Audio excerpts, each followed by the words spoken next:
Merhabalar, Nesrin'den Tarifler kanalıma ve mutfağıma hoş geldiniz. Bugün sizlerle hepinizin çok beğeneceğini umduğum yumuşacık, pamuk gibi lezzetli, harika bir peynirli poğaça yapımını paylaşacağım. Şimdi yapımına geçelim. 2 su bardağı ılık sütümüzü yoğurma kabımızın içerisine alıyoruz. Bardak ölçüm 200 mililitre arkadaşlar. Şöyle sütümüzün ılıklığına bakalım küçük parmağımızla. Parmağımızı yakmasın yoksa hamurumuzu pişirir. 1,5 yemek kaşığı da toz şeker var. Bunu şöyle bir hafif karıştıralım. Şekerimiz hafif erisin.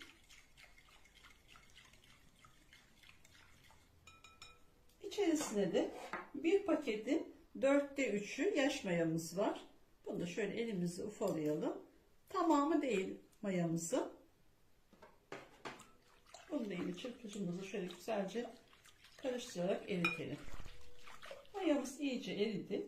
Şimdi içerisine bir adet yumurtamız var. Sarısını üzerine süreceğiz. Akını da içerisine alalım.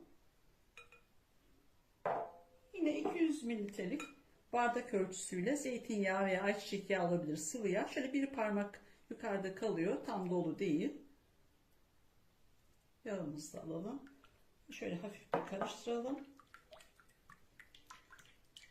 Şimdi artık yavaş yavaş unumuzu ilave etmeye başlayalım.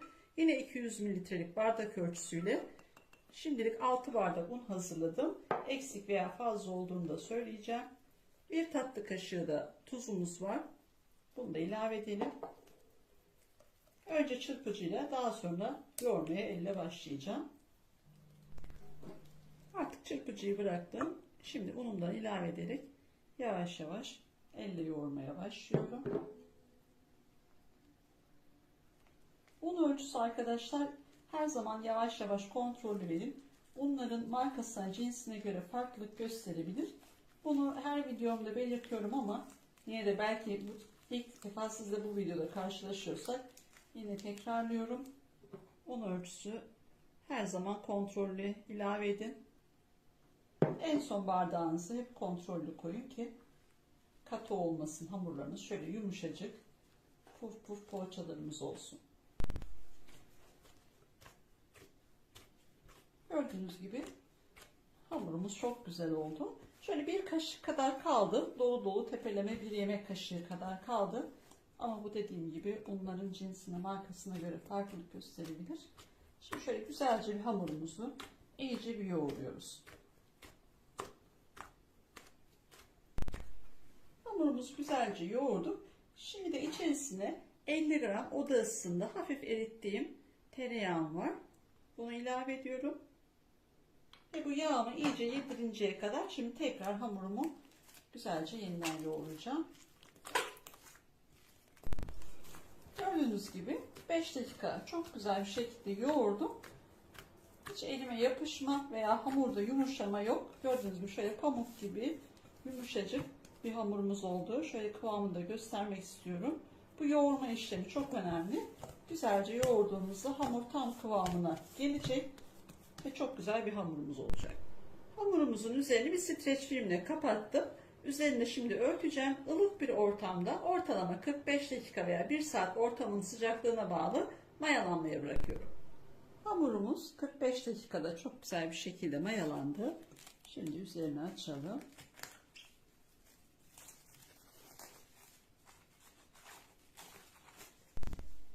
Şöyle havasını bir indirelim. Gazını alalım. Şöyle elimizle tekrar bir toparlayalım.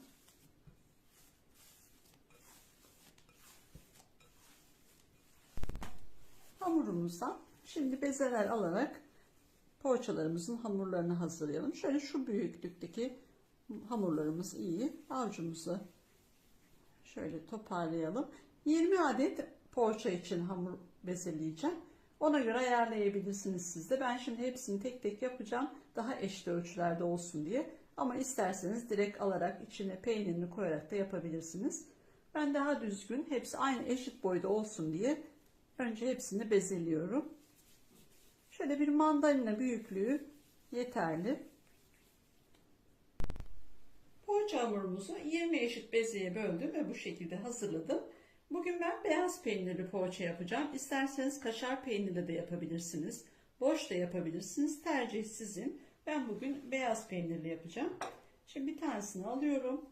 Şöyle elimle hafif yasıltarak içerisine peynirimden koyuyorum.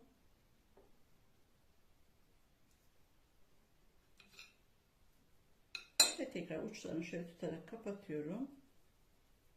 Ve avucumun içinde tekrar yuvarlayıp tepsime alıyorum.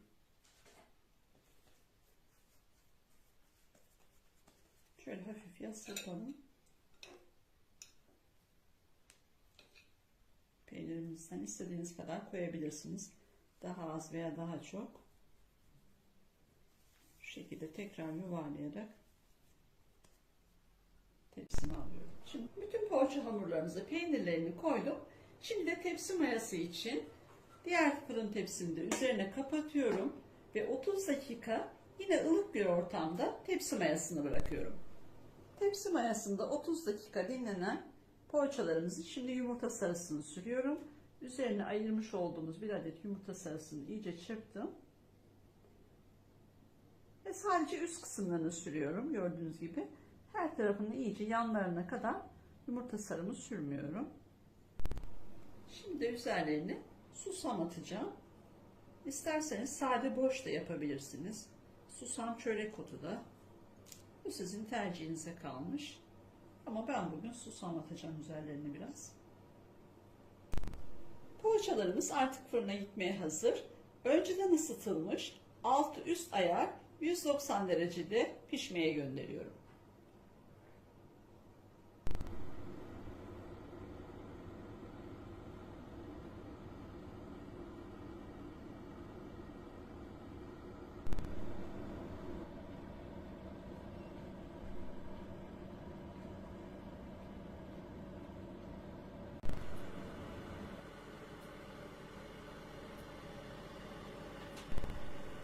Poğaçalarımız fırından çıktı. Gördüğünüz gibi muhteşem oldular.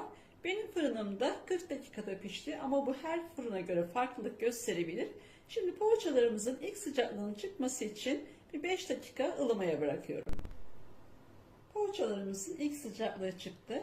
Şimdi bir tanesini şöyle alarak daha yakından da göstermek istiyorum. Üstü gördüğünüz gibi nasıl güzel kızardı. Altı da aynı şekilde yumuşacık. Gerçekten harika, çok lezzetli ve muhteşem bir poğaça. Umarım tarifimi dener ve beğenirsiniz. Şöyle bir tanesinde bir iç dokusunu da göstermek istiyorum. Gerçekten muhteşem. Yumuşacık, pamuk gibi. Muhteşem bir peynirli poğaçamız oldu. Şunun içinin dokusunun güzelliğine bakar mısınız? Puf puf kabarmış. Muhteşem bir lezzet. Tüm deneyenlere şimdiden afiyet olsun. Kanalıma abone olup bana destek olursanız çok sevinirim. Başka bir tarifte görüşmek dileğiyle. Hoşça kalın.